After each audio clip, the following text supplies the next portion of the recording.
আসসালামু আলাইকুম। আশা করি সবাই খুব ভালো আছেন। গরম ভাতের সঙ্গে রুই মাছের ঝোল থাকলে বাঙালির কিন্তু আর কিছুই লাগে না।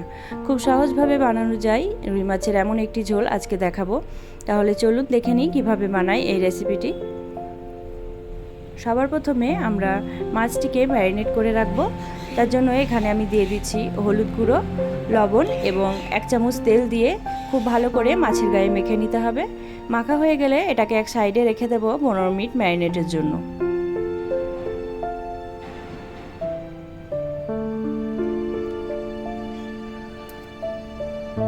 এখন একটি মশলা তৈরি করব মাছের ঝোলের জন্য।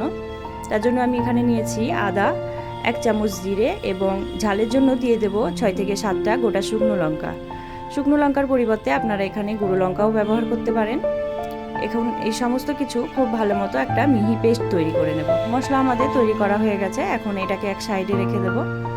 এখন গ্যাসে বসিয়ে দিয়েছি একটি কড়াই, দিয়ে দেব পরিমাণ মতো তেল এবং তেল গরম হয়ে এলে দিয়ে দেব ম্যারিনেট করে রাখা মাছগুলো খুব ভালো করে ভেজে আমাদের তুলে নিতে হবে।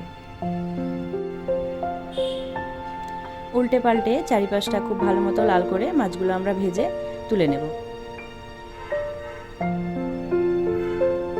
মাছ এখানে ভাজা হয়ে গেছে, এখন আমি মাছটা তুলে রেখে দেবো এক সাইডে।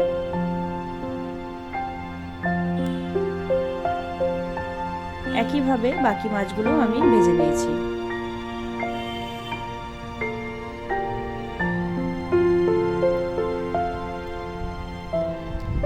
এখন বাকি তেলে ওই রান্নাটা করব।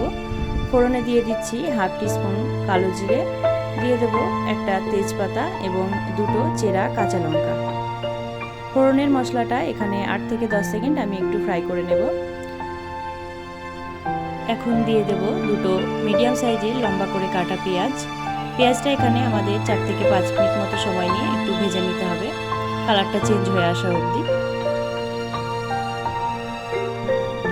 পেঁয়াজ এখানে আমাদের খুব ভালো মতো ভাজা হয়ে গেছে। এখন আমি দিয়ে দেব আমাদের তৈরি করা মশলা, যেটা আমরা আদা, জিরে ও শুকনো লঙ্কা দিয়ে একটা মশলা বানিয়ে রেখেছিলাম, সেটা দিয়ে দেব। মশলা দিয়ে পেঁয়াজের সঙ্গে খুব ভালো মতো মশলাটা আমাদের কষিয়ে নিতে হবে। প্রায় 4 থেকে 5 মিনিট মতো সময় নিয়ে মশলাটা এখানে কষিয়ে নিতে হবে, যতক্ষণ না মশলার কাঁচা গন্ধটা বেরিয়ে আসছে।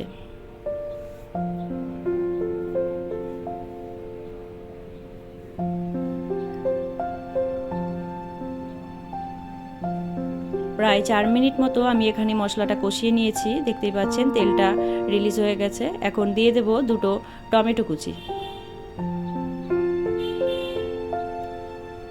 টমেটোটা নরম হয়ে যায় যেন তাড়াতাড়ি, তার জন্য দিয়ে দেবো এখানে স্বাদ মতো লবণ ও 1 চামচ হলুদ গুঁড়ো।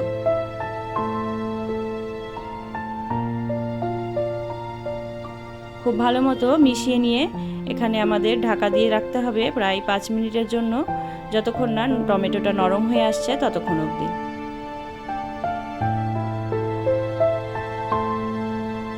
ঢাকা দিয়ে দেবো 5 মিনিটের জন্য।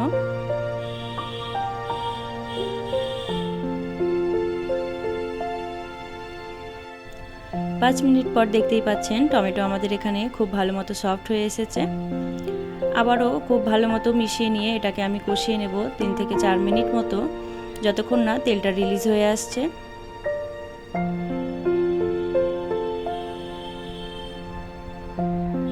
মশলা এখানে খুব ভালো মতো কষানো হয়ে গেছে। এখন ঝোলের জন্য দিয়ে দেব পরিমাণ মতো জল।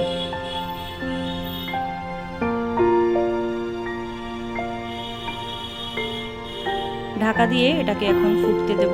ফুটে উঠলে তারপরে মাছগুলো আমরা এর মধ্যে দিয়ে দেব।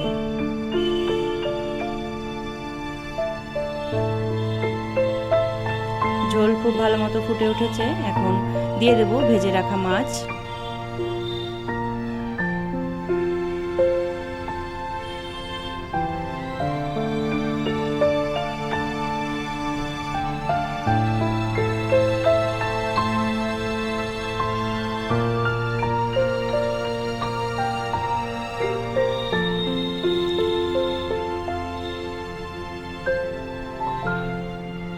মাছ দিয়ে এটাকে এখন ঢাকা দিয়ে দেব মিডিয়াম আঁচে 7 থেকে 8 মিনিট হওয়ার জন্য।